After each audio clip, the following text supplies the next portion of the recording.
Hello po mga Mars, magluluto po tayo ngayon ng glazed chicken. Ito po ang aking ingredients para po sa pang-coat sa chicken. Cornstarch, paminta, asin, kalamansi, flour, tubig, at chicken.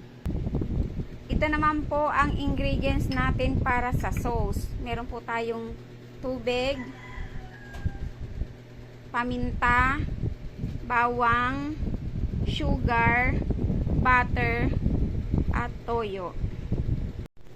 Mga Mars, ibababad muna po natin ang chicken. Lalagyan po muna natin ng asin.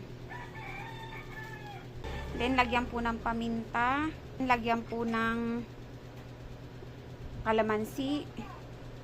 Mix well po. Tapos, ibababad po natin ng 30 minutes. Pag nababad na po ng 30 minutes, mga Mars, lagyan na po natin ng cornstarch at flour.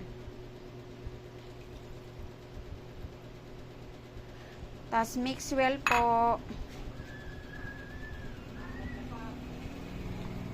Mga Mars, ready to fry na.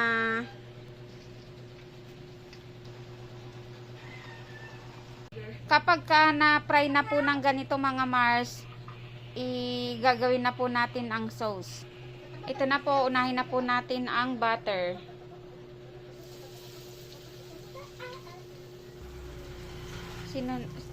Isinunod ko na po ang bawang.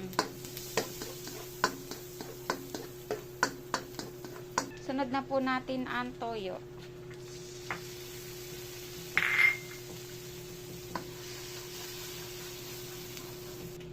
Sunod na po natin ang tubig.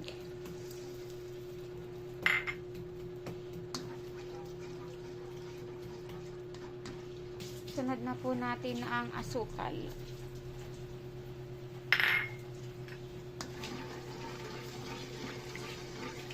Pakuluin lang po natin at ilalagay na po natin yung prinito nating na manok kanina.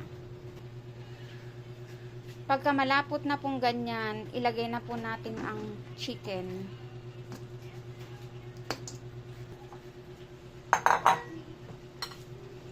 Halu-haluin lang po para po ma-coat yung chicken ng sauce. Luto na po ang ating glazed chicken. Thank you mga Mars.